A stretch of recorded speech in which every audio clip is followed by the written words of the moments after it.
Shalom, saudara yang kasih dalam Tuhan Yesus Kristus. Pada suatu hari Tuhan Yesus berfirman kepada murid-muridnya, "Rohlah yang memberi hidup, daging sama sekali tidak berguna." Kita tahu manusia diciptakan oleh Allah dari tanah liat yang dibuat semacam patung. Lalu Tuhan menembuskan nafasnya ke dalam lubang hidung patung itu, sehingga patung itu menjadi manusia yang hidup. Saudara, Roh Allah memberikan roh kepada manusia, sehingga manusia menjadi makhluk yang hidup. Sebelum manusia jatuh dalam dosa, roh manusia bisa berhubungan dengan bebas dengan roh Allah. Tapi ketika manusia pertama Adam dan Hawa jatuh dalam dosa, maka rohnya itu mati di hadapan Allah.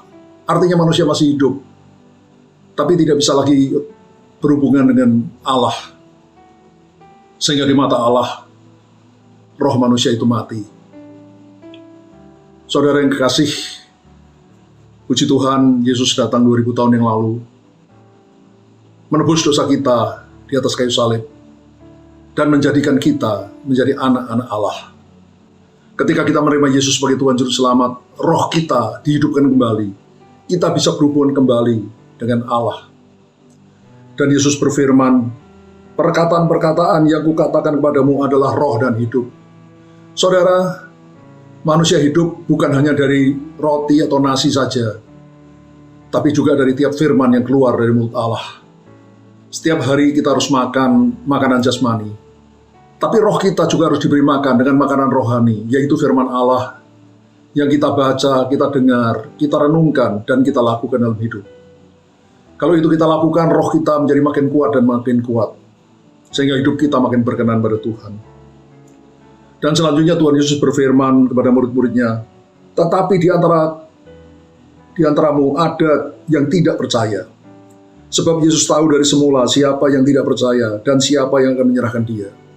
Yang Tuhan Yesus masukkan di sini adalah Yudas Iskariot, salah satu dari 12 murid yang dipilih oleh Tuhan Yesus sendiri. Saudara, sebetulnya kedudukan sebagai 12 Rasul Kristus ini adalah kedudukan yang sangat-sangat tinggi di mata Allah.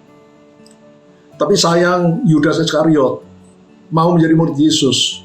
Itu bukan karena ingin menyenangkan hati Allah, bukan karena sungguh-sungguh percaya kepada Tuhan, tapi karena keuntungan-keuntungan pribadi.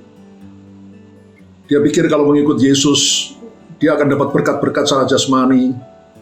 Dan bahkan kemudian ketika dia dipilih menjadi bendahara rombongan Tuhan Yesus, maka dia berkesempatan untuk mencuri uang sebanyak-banyaknya dari kas yang dia pegang.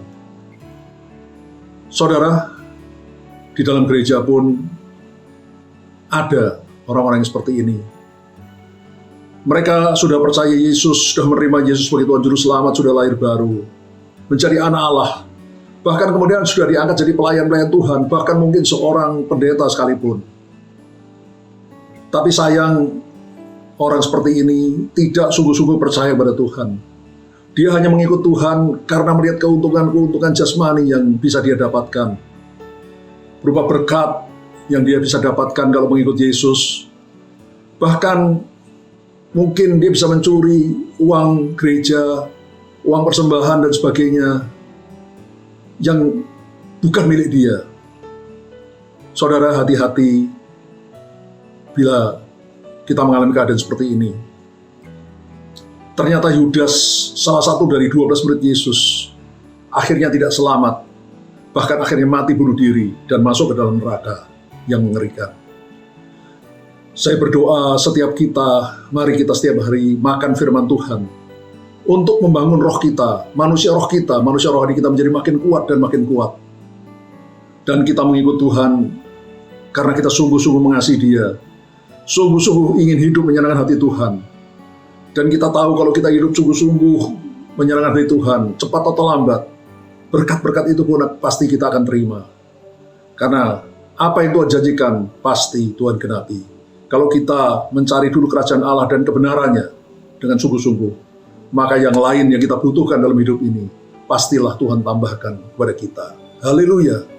Amin.